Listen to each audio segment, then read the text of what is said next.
Hello दोस्तों, मैं आशा करता हूँ आप सभी लोग अच्छे होंगे। आज ट्रिक्स वाला क्वेश्चन आपकी स्क्रीन पर है। विश्व में प्रथम स्थान प्रमुख खनिजों का।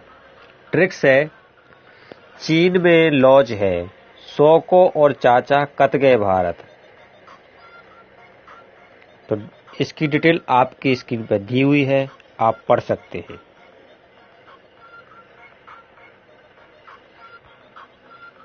आज भूगोल का तीसरा सेट पढ़ेंगे। आज का पहला प्रश्न है, निम्नलिखित में से किस प्रकार के ज्वालामुखी की आकृति गोभी के फूल जैसी होती है। तो जैसा कि चार ऑप्शन आपकी स्क्रीन पर दिए हुए हैं, तो इस प्रश्न का सही जवाब है ऑप्शन नंबर ए, बल्केनियन तुल्य। इस प्रकार के उद्गार वाले ज्वालामुखी में लावा चिपचिपा और लसदार होने से ज्वालामुखी पर गैसों के निकास में अवरोध उत्पन्न होता है और इससे भयंकर विस्फोट होता है। इस प्रकार के ज्वालामुखियों का नामकरण लिपारी द्वीप के प्रसिद्ध ज्वालामुखी वोल्केनो के नाम पर किया गया है। इस प्रकार के उद्भेदन में प्रत्येक अगला उद्गार पिछले उद्गार से निर्मित लावा की जमी हुई परत को उड़ाकर होता है। आइए अगले प्रश्न की ओर बढ़ते हैं, जो कि दूसरा प्रश्न है। चिली और पेरू के तट से दूर शीत जल के अप्रवाह से बनी धारा क्या कहलाती है। चार ऑप्शन आपकी स्क्रीन पर दिए हुए हैं। तो इस प्रश्न का सही जवाब है हम्बोल्ट धारा। पेरू धारा प्रशांत महासागर में बहने वाली एक ठंडे जल की महासागरीय धारा है, जो दक्षिणी और अमेरिका के पश्चिमी तट के सहारे दक्षिण से उत्तर दिशा में प्रवाहित होती है। इसे हम्बोल्ट धारा भी कहते हैं। इसका तापमान तथा लवणता दोनों कम है। तट से सागर की ओर जाने के कारण तापमान बढ़ता जाता है। आइए अगले प्रश्न की ओर बढ़ते हैं, जो कि तीसरा प्रश्न है। निम्नलिखित कथनों पर विचार कीजिए। पहला कथन है, महासागर धाराएं महासागर में जल का मंद भूपृष्ठ संचलन होती है। दूसरा कथन है, महासागर धाराएं पृथ्वी का ताप संतुलन बनाए रखने में सहायक होती हैं। तीसरा कथन है, महासागर धाराएं मुख्यतः सनातन पवनों द्वारा चलायमान होती हैं। चौथा कथन है, महासागर धाराएं महासागर संरूपण द्वारा प्रभावित होती हैं। इनमें से कौन कौन से वक्तव्य सही है। तो जैसा कि चार ऑप्शन आपकी स्क्रीन पर दिए हुए हैं, तो इस प्रश्न का सही जवाब है चौथा, ऑप्शन नंबर चौथा। 1, 2, 3 और 4 डिटेल में बताया गया है। महासागर धाराएं महासागर में जल का मंद भूपृष्ठ संचलन होती है। महासागर धाराएं पृथ्वी का ताप संतुलन बनाए रखने में सहायक होती हैं। महासागर धाराएं मुख्यतः सनातन पवनों द्वारा चलायमान होती हैं। महासागर धाराएं महासागर संरूपण द्वारा प्रभावित होती हैं। आइए अगले प्रश्न की ओर बढ़ते हैं, जो कि अपना चौथा प्रश्न है। ग्रीष्म ऋतु में उच्च अक्षांशों में महासागरीय जल की लवणता, जैसा कि चार ऑप्शन आपकी स्क्रीन पर दिए हुए हैं, तो इस प्रश्न का सही जवाब है घट जाती है। ग्रीष्म ऋतु में उच्च अक्षांशों में महासागरीय जल की लवणता घट जाती है। आइए अगले प्रश्न की ओर बढ़ते हैं, जो कि अपना पांचवा प्रश्न है। दक्षिणी गोलार्ध में जलमंडल का विस्तार का प्रतिशत कितना है। तो जैसा कि चार ऑप्शन आपकी स्क्रीन पर है, इस प्रश्न का सही जवाब है ऑप्शन नंबर सी, यानी 80.9%। पूरी पृथ्वी के लगभग 71% पर जलमंडल का विस्तार है। उत्तरी गोलार्ध का 60% और दक्षिणी गोलार्ध का 80% भाग महासागरों से ढका है। जल राशि का मात्र 2.5% भाग ही स्वच्छ जल या मीठा जल है। आइए अगले प्रश्न की ओर बढ़ते हैं, जो कि अपना छठवां प्रश्न है। विश्व का सबसे गहरा महासागरीय गर्त है। जैसा कि चार ऑप्शन आपकी स्क्रीन पर दिए हुए हैं, तो इस प्रश्न का सही जवाब है ऑप्शन नंबर बी, मेरियाना का गर्त। मेरियाना गर्त विश्व का एक प्रमुख और बहुत ही गहरा महासागरीय गर्त है। यह पश्चिमी प्रशांत महासागर में मारियाना द्वीप समूह से 200 किलोमीटर यानी 124 मील पूर्व में स्थित है। यदि इसकी गहराई की तुलना के लिए माउंट एवरेस्ट को इस गर्त में डाला जाए तो उस पर्वत की चोटी भी समुद्र तल से 1.6 किलोमीटर यानी 1 मील पानी के नीचे होगी। आइए अगले प्रश्न की ओर बढ़ते हैं, जो कि अपना 7वां प्रश्न है। असाधारण रूप से उच्च एवं निम्न ज्वार जो अमावस्या या पूर्णिमा को, जबकि सूर्य, चंद्रमा और पृथ्वी लगभग संरेखित हो आते हैं, उन्हें क्या कहते हैं? तो जैसा कि 4 ऑप्शन आपकी स्क्रीन पर दिए हुए हैं, तो इस प्रश्न का सही जवाब है बृहत ज्वार, option number A right answer. अमावस्या या पूर्णिमा और नए चांद के समय चंद्रमा और सूर्य एक रेखा में आ जाते हैं। उस समय एक बहुत अधिक मान का गुरुत्वाकर्षण पैदा होता है, जो कि स्प्रिंग टाइड कहलाता है। आइए अगले प्रश्न की ओर बढ़ते हैं, जो कि अपना 8वां प्रश्न है। गंगा नदी अपने मुहाने पर डेल्टा का निर्माण करती है। ये डेल्टा कहां से शुरू होता है? तो जैसा कि 4 ऑप्शन आपकी स्क्रीन पर हैं, तो इस प्रश्न का सही जवाब है गौर से। गंगा नदी अपने मुहाने पर डेल्टा का निर्माण करती है। ये डेल्टा गौर से शुरू होता है। आइए अगले प्रश्न की ओर बढ़ते हैं, जो कि अपना 9वां प्रश्न है। भूकंप के एक ही समय पर आने वाले स्थानों को मिलाने वाली रेखा क्या कहलाती है? जैसा कि 4 ऑप्शन आपकी स्क्रीन पर हैं, तो इस प्रश्न का सही जवाब है ऑप्शन नंबर बी होमोसिस्मल। होमोसिस्मल भूकंप के एक ही समय आने वाले स्थानों को मिलाने वाली रेखा है। आइए अगले प्रश्न की ओर बढ़ते हैं, जो कि अपना 10वां प्रश्न है। दक्षिणी आल्प्स पर्वत श्रेणी कहाँ स्थित है? जैसा कि 4 ऑप्शन आपकी स्क्रीन पर हैं, तो इस प्रश्न का सही जवाब है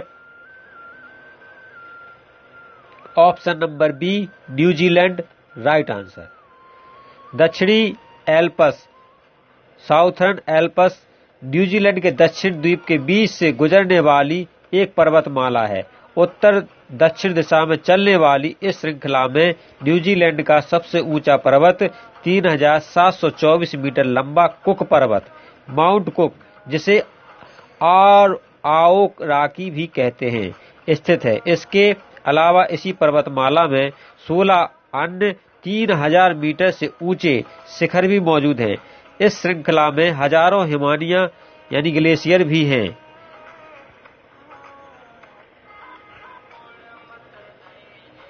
ट्रिक्स वाला क्वेश्चन है। जम्मू कश्मीर के प्रमुख दर्रे। ट्रिक्स है जोका पी बाबू। तो जो यानी जोजिला दर्रा, का से काराकोरम दर्रा, पी से पीर पंजाल दर्रा, बा से बनिहाल दर्रा, बू से बुर्जिल दर्रा। आइए अगले प्रश्न की ओर बढ़ते हैं, जो कि अपना 11वां प्रश्न है। निम्नलिखित में से कौन एक पर्वत पर्दीय पठार है? जैसा कि 4 ऑप्शन आपकी स्क्रीन पर हैं, तो इस प्रश्न का सही जवाब है पैटागोनिया का पठार। पैटागोनिया का पठार अर्जेंटीना में लिमय नदी से दक्षिणी अमेरिका के अंतिम छोर तक फैला है। 300 से 900 मीटर ऊंचा यह पठार पश्चिम में एंडीज पर्वतमाला से सीमित होकर पूर्व में वेदिका युक्त ढालों के रूप में अटलांटिक महासागर तक विस्तृत है। आइए अगले प्रश्न की ओर बढ़ते हैं, जो कि अपना 12वां प्रश्न है। पेनाइन यूरोप, अपलेशियन अमेरिका और अरावली भारत उदाहरण है। जैसा कि 4 ऑप्शन आपकी स्क्रीन पर हैं, तो इस प्रश्न का सही जवाब है पुरानी पर्वत श्रृंखला के। पेनाइन यूरोप, अपलेशियन अमेरिका और अरावली भारत पुरानी पर्वत श्रृंखला के उदाहरण हैं। आइए अगले प्रश्न की ओर बढ़ते हैं, जो कि अपना 13वां प्रश्न है। वायुमंडल को क्षोभ मंडल, समताप मंडल आदि परतों में विभाजित करने का मुख्य आधार क्या है? जैसा कि 4 ऑप्शन आपकी स्क्रीन पर हैं, तो इस प्रश्न का सही जवाब है ऑप्शन नंबर ए, तापमान, राइट आंसर। वायुमंडल को क्षोभमंडल, समतापमंडल और आदि परतों में विभाजित करने का मुख्य आधार तापमान है। आइए अगले प्रश्न की ओर बढ़ते हैं, जो कि अपना 14वां प्रश्न है। संचार उपग्रह किस वायुमंडलीय स्तर में स्थित होते हैं? जैसा कि 4 ऑप्शन आपकी स्क्रीन पर हैं, तो इस प्रश्न का सही जवाब है आयनमंडल। मध्य मंडल सीमा के ऊपर 80 किलोमीटर से 400 किलोमीटर की ऊंचाई तक आयनमंडल है। यहाँ पर उपस्थित गैसों के कण विद्युत आवेशित होते हैं। ऐसे ही विद्युत आवेश युक्त कणों को आयन कहते हैं। आयन मंडल पृथ्वी से प्रेषित रेडियो तरंगों को परावर्तित करके पृथ्वी पर वापस भेज देता है। इससे पृथ्वी पर रेडियो प्रसारण में सहायता मिलती है। आइए अगले प्रश्न की ओर बढ़ते हैं, जो कि अपना 15वां प्रश्न है। ओजोन परत पृथ्वी से करीब ऊंचाई पर है। तो इस प्रश्न का सही जवाब है option number D, 20 kilometre, right answer. Ozone परत पृथ्वी के समताप मंडल यानी स्ट्रेटोस्फीयर के निचले भाग में पृथ्वी के सतह के ऊपर लगभग 10 किलोमीटर से 50 किलोमीटर की दूरी तक पाई जाती है। यह सूर्य की अल्ट्रावायलेट किरणों को पृथ्वी तक आने से रोकती है। इसकी मोटाई मौसम और भौगोलिक दृष्टि से बदलती रहती है। समताप मंडल में ओजोन परत खतरनाक नहीं है, लेकिन पृथ्वी पर पाए जाने वाले ओजोन खतरनाक हैं। आइए अगले प्रश्न की ओर बढ़ते हैं, जो कि अपना 16वां प्रश्न है। निम्नलिखित में से कौन सम्मिलित नहीं है? जैसा कि 4 ऑप्शन आपकी स्क्रीन पर हैं, तो इस प्रश्न का सही जवाब है ऑप्शन नंबर बी, चिनूक, चीन। चिनूक यह स्थानीय हवा है। संयुक्त राज्य अमेरिका के पश्चिमी तट से प्रारंभ होकर रॉकी पर्वत को पार करके उसके नीचे उतरने वाली गर्म एवं शुष्क हवा। इसका औसत तापक्रम 40 डिग्री फ़ारेनहाइट लगभग 4 डिग्री सेल्सियस। अचानक तापक्रम कम होने पर बर्फ पिघलने लगती है। आइए अगले प्रश्न की ओर बढ़ते हैं, जो कि अपना 17वां प्रश्न है। डोल ड्रम क्या है? डोल ड्रम क्या है? तो जैसा कि 4 ऑप्शन आपकी स्क्रीन पर हैं, तो इस प्रश्न का सही जवाब है उष्णकटिबंधीय पवन पट्टी है। ये भूमध्य रेखा के दोनों ओर 10 डिग्री अक्षांशों तक निम्न वायुदाब की पेटी होती है। यहाँ पवनें शांत होती हैं, इसलिए इसे शांत पेटी या डोल ड्रम कहते हैं। उच्च ताप के फलस्वरूप वायु गर्म होकर विषुवतीय क्षेत्र पर ऊपर की ओर उठती है और विषुवतीय निम्न दाब पेटी का निर्माण करती है, जो भूमध्य रेखा से लेकर लगभग 10 डिग्री उत्तर और दक्षिण तक विस्तृत है। डोलड्रम निम्न वायुमंडलीय दाब वाली विषुवतीय पेटी है, जहां उत्तर पूर्व और दक्षिण पूर्वी व्यापारिक पवनें अभिसरण करती हैं। शांत दशाओं के साथ निम्न दाब वित्तीय निम्न दाब पेटी की विशेषता होती है। आइए अगले प्रश्न की ओर बढ़ते हैं, जो कि अपना 18वां प्रश्न है। पृथ्वी चक्रवात किस क्षेत्र में उत्पन्न होते हैं? तो जैसा कि 4 ऑप्शन आपकी स्क्रीन पर हैं, तो इस प्रश्न का सही जवाब है भूमध्य रेखीय क्षेत्र। पृथ्वी चक्रवात भूमध्य रेखीय क्षेत्र में उत्पन्न होते हैं। आइए अगले प्रश्न की ओर बढ़ते हैं, जो कि अपना 19वां प्रश्न है। शीतोष्ण कटिबंधीय क्षेत्रों में सामान्यतः किस प्रकार की वर्षा होती है?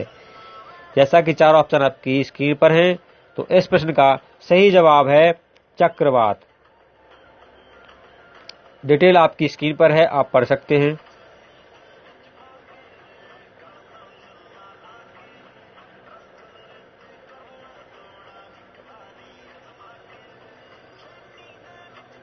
आइए अगले प्रश्न की ओर बढ़ते हैं, जो कि अपना 20वां और लास्ट प्रश्न है।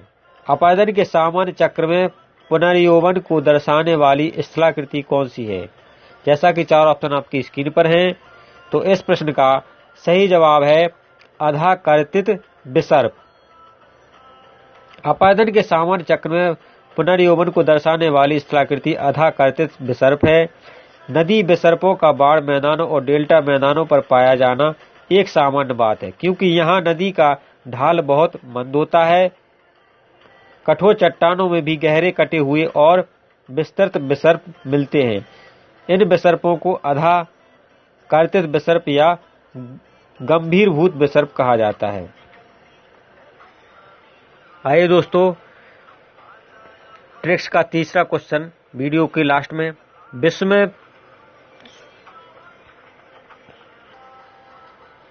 जो अक्षांश रेखाएं हैं उनके बारे में पढ़ते हैं आज। 23.1°/2 उत्तरी अक्षांश रेखा कर्क रेखा भारत के लगभग 8 राज्यों के मध्य से होकर गुजरती है। इसकी ट्रिक्स है मित्र पर गमछा झाड़। मी से हो गया मिजोरम,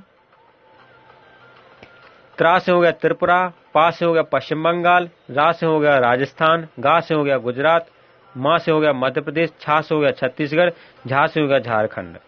यदि वीडियो अच्छा लगा हो तो वीडियो को लाइक करें, शेयर करें और बेल आइकन दबाएं ताकि जो भी नया वीडियो डालें उसकी नोटिफिकेशन आप तक जल्द से जल्द पहुंच जाए।